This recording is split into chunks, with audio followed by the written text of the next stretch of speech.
اسی خاندان میں سے ہے جس میں سے ولید تھا، جس میں سلیمان تھا، یہ اسی خاندان کے ہے، بادشاہ بن گئے، عادل تھے، ظالم نہیں تھے، دیندار تھے، بے دین نہیں تھے، اللہ سے ڈرنے والے تھے، نیکوکار تھے، ان کے یہاں عدل و انصاف تھا۔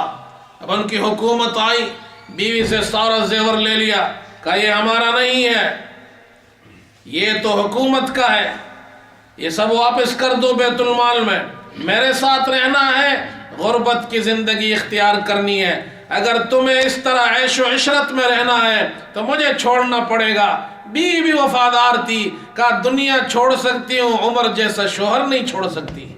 اللہ اکبر، کیسے لوگ تھے، انصاف کا زمانہ تھا۔ کہتے جب ان کا زمانہ آیا، عوام کی حالت بھی بدل گئی، ان کے اخلاق بدل گئے، ان کا مزاج بدل گیا۔ پھر لوگ ایک دوسرے سے پوچھتے تھے آج تم نے کتنا قرآن پڑھا ہے، آج تم نے مسجد میں درس اٹینڈ کیا تھا، آج تم نے فلاں ایک کام کیا ہے، کتنا صدقہ و خیرات کیا ہے، کتنی مرتبہ مسجد گئے ہو، کتنے نیک کام کیے ہیں، کتنے لوگوں کی مدد کی ہے۔ لوگ یہ باتیں کیا کرتے تھے، اسی لیے کہتے ہیں الناس علی دین ملوکہم، بادشاہ ٹھیک ہو، بڑے ٹھیک ہو، رہنما ٹھیک ہو، پبلک اور عوام ان سے اثر انداز ہوتی ہے، پبلک ان کی اتباع کرتی ہے، ان کے پیچھے چلتی ہے۔ جیسے بادشاہ ہوں گے، جیسے حکمران، جیسے لیڈرز، عوام بھی ویسے ہی ہوگی۔ بڑا فرق پڑتا ہے،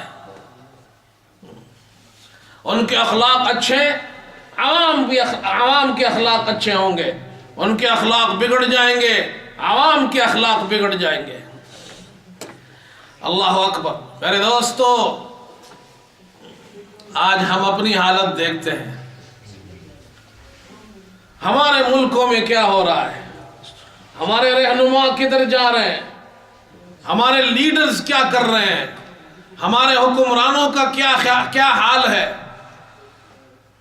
اور پھر رعایا پر اس کا اثر کتنا پڑ رہا ہے، معاشرہ کتنا بگڑ رہا ہے۔ کہاں ایک مہذب معاشرہ مسلمانوں کا ہوتا تھا، اور کہاں اب ہماری حالت، جھوٹ عام ہو گیا، لیڈرز جھوٹ بولتے ہیں، کھلے عام جھوٹ بولتے ہیں، جھوٹ بولنا ایک فیشن بن گیا ہے، الزام لگانا، دوسروں کو ذلیل کرنا، عیش و عشرت کی زندگی گزارنا، ظلم و ستم عام ہو گیا ہے، معاشرے کے اندر بگاڑ پیدا ہو گیا، اخلاق ہمارے خراب ہو گئے، نوجوان ہمارے بگڑ گئے ہیں۔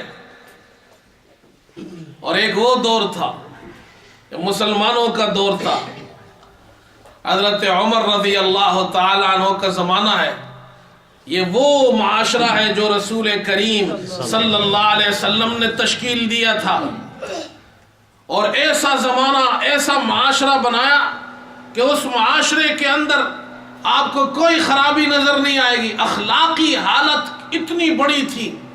عمر رضی اللہ عنہ ایک مجلس میں بیٹھے ہیں، لوگ بیٹھے ہوئے ہیں، ایک شخص کی ریح نکل گئی، انسان ہے، کمزور ہے، لوگوں کو احساس ہو گیا۔ اب حضرت عمر رضی اللہ عنہ امیر المومنین ہے، پریشان ہو گئے، کہیں ایک آدمی جس کی یہ ریح نکلی ہے، اس کو کوئی کچھ کہہ نہ دے، کہ یہ بات عام نہ ہو جائے، اس کی طرف انگلی نہ اٹھے۔ تو آپ اس پریشانی میں تھے کہ یہ معاملہ کیسے دور ہو، تو جریر بن عبداللہ رضی اللہ تعالیٰ عنہ صحابی، یہ بھی وہاں بیٹھے ہوئے تھے، اور یہ وہ صحابی ہے، اللہ اکبر، دیکھیں حضور نے کیسا معاشرہ بنایا۔ جب رسول کریم صلی اللہ علیہ وسلم مدینہ تشریف لائے، حضرت جریر یہ بکریاں چراتے تھے، بکریاں چرانے والے جریر، ان کو پتہ چلا اللہ کے رسول صلی اللہ علیہ وسلم مکے سے مدینہ ہجرت فرما کر آئے ہیں، اپنی بکریاں چھوڑی، دوڑتے دوڑتے رسول کریم صلی اللہ علیہ وسلم کی خدمت میں پہنچے. اے اللہ کے رسول اپنا ہاتھ آگے پیش کیجئے, میں آپ کے ہاتھ پر بیعت کر کے مسلمان ہونا چاہتا ہوں. حضرت جریر فرماتے ہیں مجھے رسول کریم صلی اللہ علیہ وسلم نے جب بیعت کی تو آپ نے فرمایا بایعت رسول اللہ صلی اللہ علیہ وسلم علی اقام الصلاة وإیتاء الزکاة والنصح لکل مسلم. میں نے حضور سے 3 وعدے کیے تھے, نماز قائم کروں گا, زکوٰۃ ادا کروں گا, ہر مسلمان کا خیر خواہ بنوں گا. یہ وہ تربیت تھی جو رسول کریم صلی اللہ علیہ وسلم نے مسلمانوں کو, صحابہ کو دی تھی. اس تربیت کا یہ اثر تھا. حضرت جریر اس مجلس میں بیٹھے ہوئے ہیں, اس شخص کی ریح نکلی ہے, کہیں اس کو لوگ ذلیل نہ کریں, کہیں اس کو لوگ بدنام نہ کریں, لوگ اس کا بعد میں مذاق اڑائیں گے کہ تم تو وہ آدمی ہو کہ فلاں مجلس میں تمہاری ریح نکل گئی تھی. آج تو لوگ ڈھونڈتے ہیں کسی کا ویک پوائنٹ ہمیں مل جائے, مخالف پارٹی کا ہمیں کوئی ویک پوائنٹ مل جائے, فوراً اس کو اسکرین پر لے آتے ہیں, فوراً اس کی خبر بنا دیتے ہیں, فوراً اس کی ویڈیو چلا دیتے ہیں. اللہ اکبر. اور وہ زمانہ تھا عقبہ ابن حضرت جریر بن عبداللہ یہ بیٹھے ہوئے ہیں, کہا اس آدمی کو پریشانی نہ ہو. فوراً فرمایا امیر المومنین سب کے سب چلتے ہیں, یہاں جاتے ہیں, وضو کرتے ہیں, اور وضو کرنے کے بعد پھر کوئی اچھا کام مسجد میں کریں گے. ایسی بات کی, سب کے سب کھڑے ہوئے, سب نے جا کر وضو کیا, اور اس ایک آدمی کو آپ نے ذلیل ہونے سے بچا لیا. یہ وہ تربیت تھی جو رسول کریم صلی اللہ علیہ وسلم نے دی تھی. یہ وہ معاشرہ تھا جو رسول کریم صلی اللہ علیہ وسلم نے تشکیل دیا تھا. یہ وہ اخلاق تھے جو اس دور کے لوگوں کے اخلاق جاہلیت میں کیسے تھے, اسلام نے کیسے بدل ڈالے. اللہ اکبر. عقبہ بن عامر رضی اللہ تعالیٰ عنہ صحابی رسول ہے. کہتے ہیں ان کا ایک سیکریٹری تھا.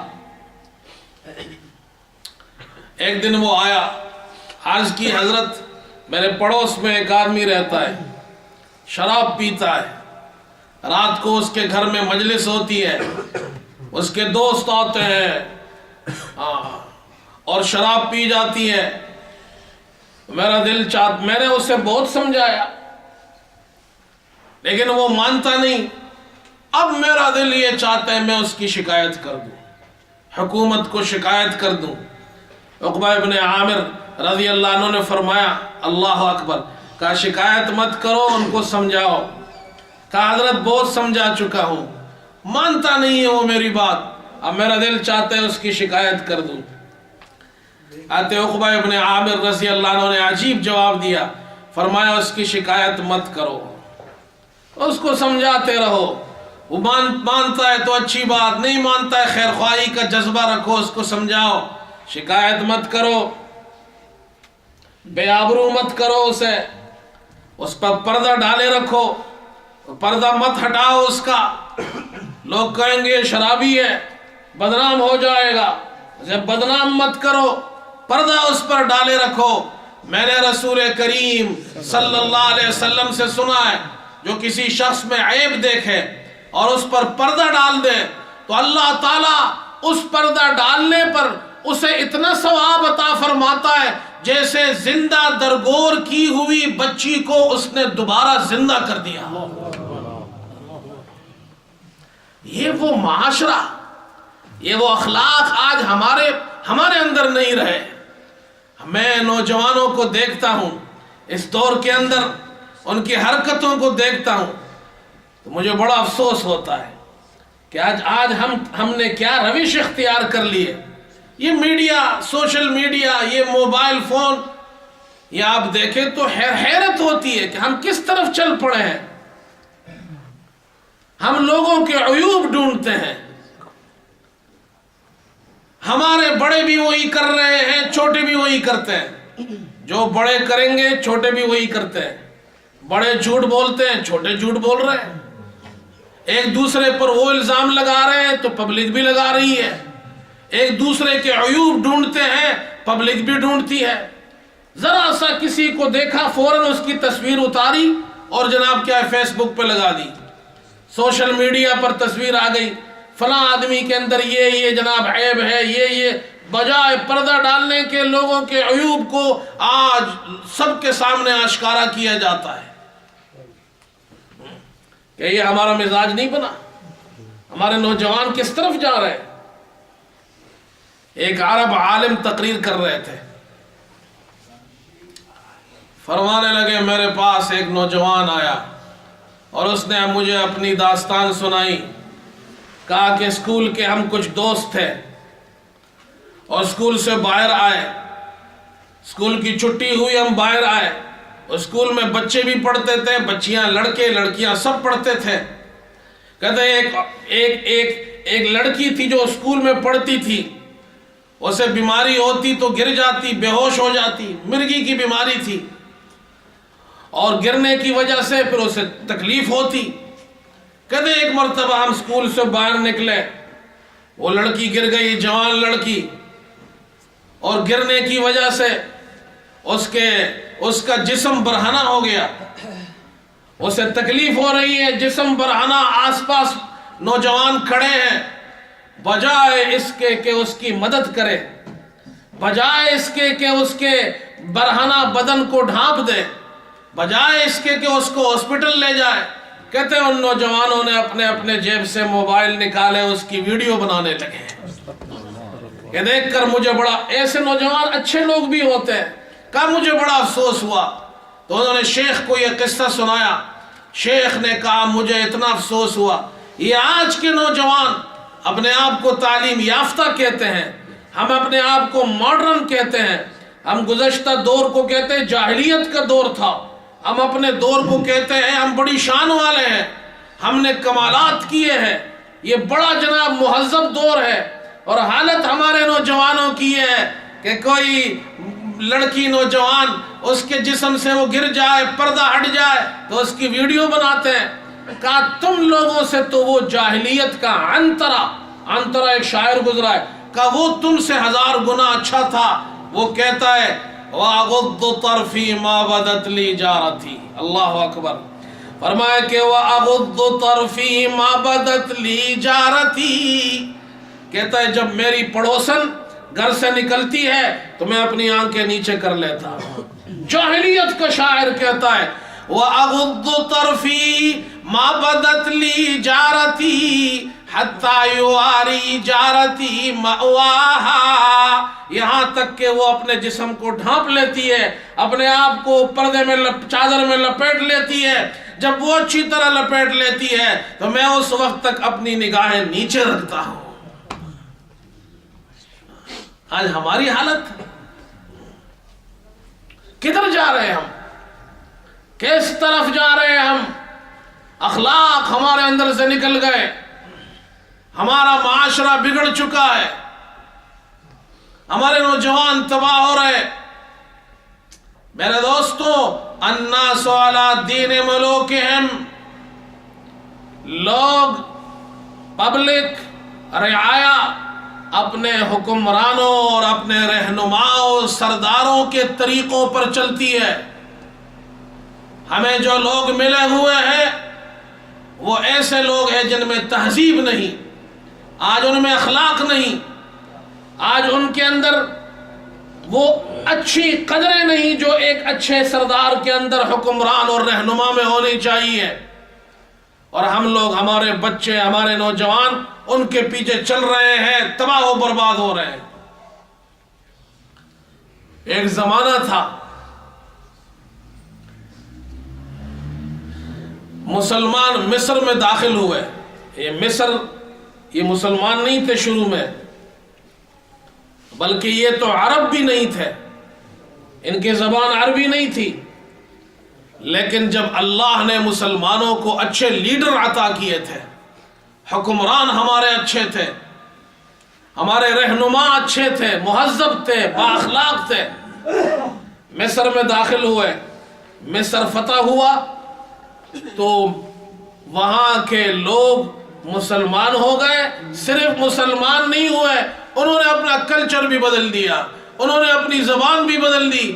آج مصر کے لوگ عرب ہیں, عربی بولتے ہیں.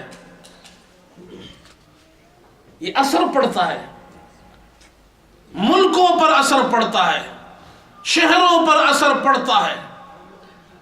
اور پھر ہم نے تاریخ میں یہ بھی دیکھا کہ مسلمانوں کی حکومت ہے, مسلمانوں کی خلافت ہے. ترکی کی خلافت مسلمانوں کی خلافت تھی, بہت بڑی خلافت تھی.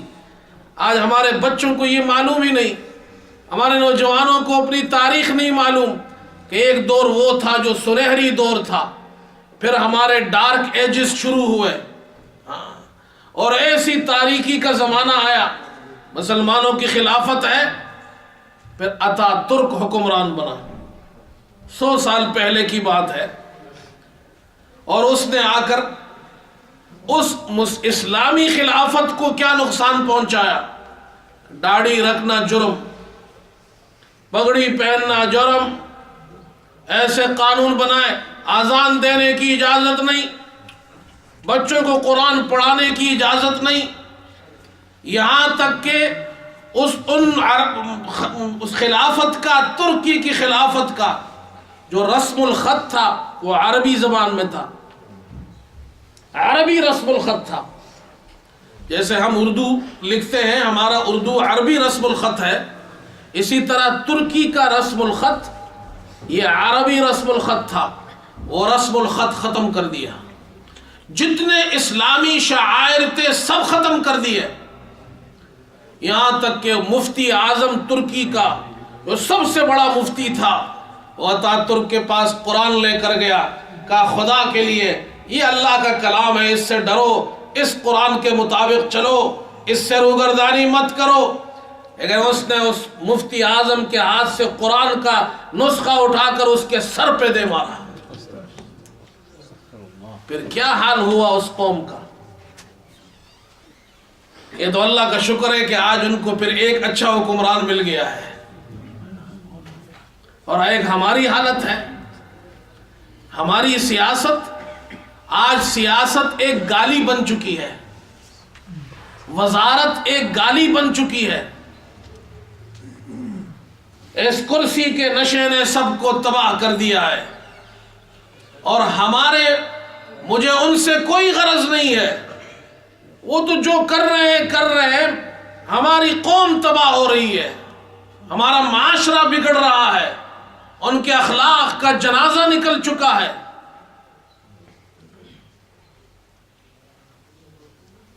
یقین کرے کہ حالت اتنی بگڑ گئی ہے, اب نیوز دیکھنا, خبریں دیکھنا, وہ بھی جناب آپ اپنی فیملی میں بیٹھ کر نیوز نہیں دیکھ سکتے.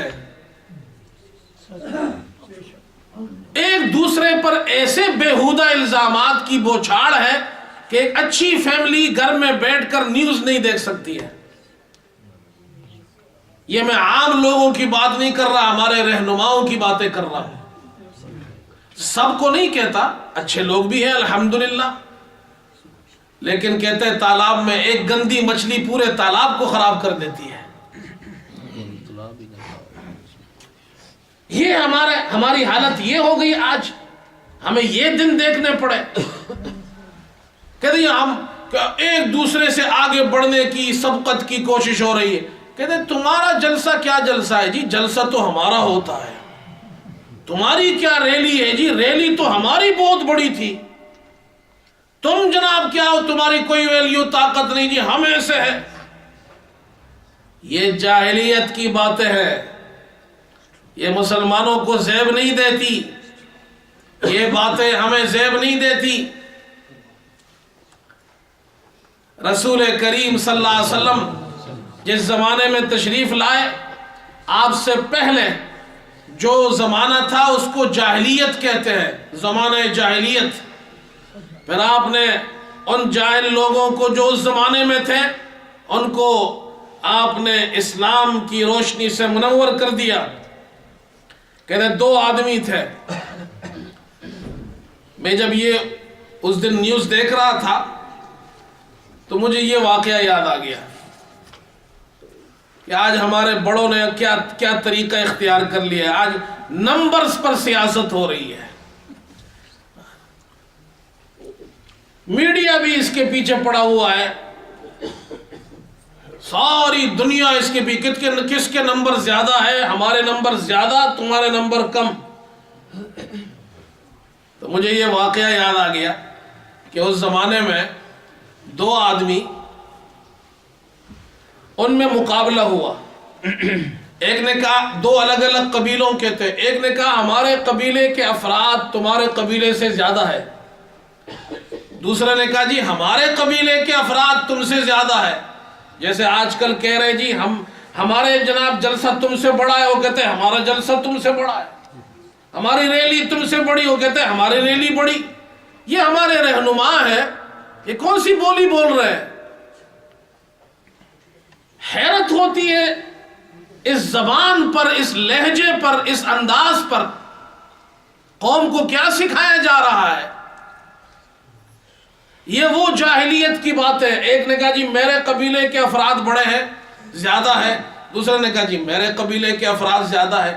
اب انہوں نے گننا شروع کیا، نمبرز گنتے گنتے ایک قبیلے، جو ایک شخص تھا اس کے قبیلے کے افراد زیادہ ہو گئے، دوسرے کے کم۔ تو جس کے افراد کم ہوئے اس نے کہا جی ہمارے کم اس لیے ہیں کہ ہمارے کچھ لوگ جنگوں میں مارے گئے تھے، بڑے بہادر تھے، ان جنگوں میں نکلے اور وہ مارے گئے، تو ایسا کرتے ہیں قبرستان چلتے ہیں، ان کی قبریں شمار کرتے ہیں، ان کو بھی کاؤنٹ کرتے ہیں، تب پتہ چلے گا ہماری پارٹی کتنی بڑی ہے۔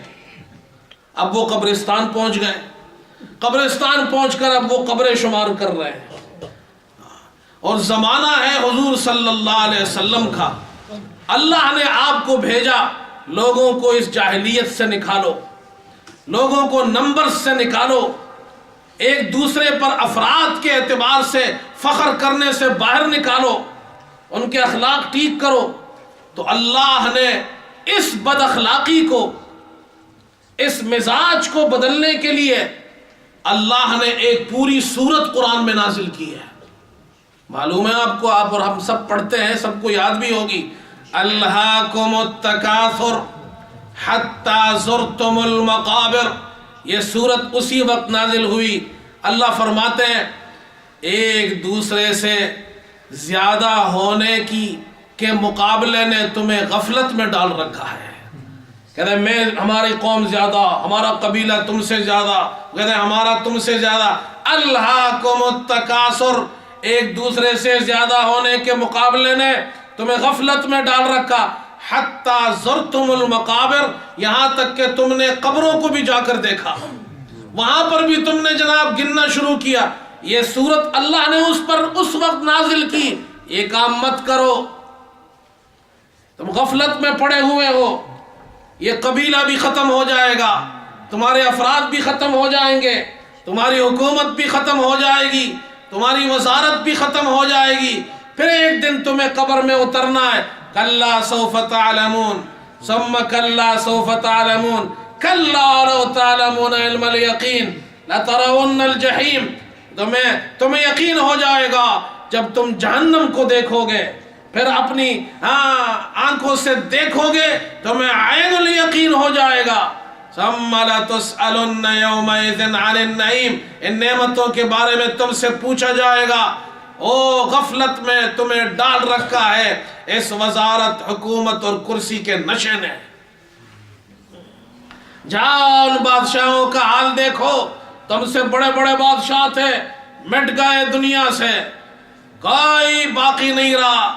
جا گور غریباں پہ نظر ڈال بعبرت، کھل جائے گی تجھ پہ دنیا کی حقیقت۔ عبرت کے لیے ڈھونڈ کسی شاہ کی تربت، پھر پوچھ ان سے کہاں ہے تیری وہ شان حکومت۔ کل برات تجھ میں جو غرور، وہ آج کہاں ہے؟ ایک آسائے سر وہ تیرا تاج کہاں ہے؟ میرے دوستو، ہمارے نوجوانوں اور جو ہماری نوجوان نسل ہے، آج اس کی تباہی اور بربادی کو دیکھ کر افسوس ہوتا ہے۔ بس اب ہم دعا ہی کر سکتے ہیں کہ یا اللہ ہماری بھی اصلاح فرما، ہمارے نوجوانوں کی اصلاح فرما، یہ جو ہمارے رہنما اور لیڈرز ہیں ان کی اصلاح فرما دے، ہمیں اچھے اخلاق نصیب فرما دے، اچھے حکمران نصیب فرما دے، جہاں پر جناب ہمارا اچھا مہذب معاشرہ ہو، جہاں پر دوسروں کے عیوب پر ہم پردہ ڈالنے والے ہوں، کسی کے عیب کو ظاہر کرنے والے نہ ہو، دوسرے کے گناہوں کو چھپانے والے ہو، اس کی جناب پبلسٹی کرنے والے نہ ہو۔ اللہ ہمیں ایسا معاشرہ نصیب فرمائے۔ وآخر دعوانا الحمدللہ رب العالمین۔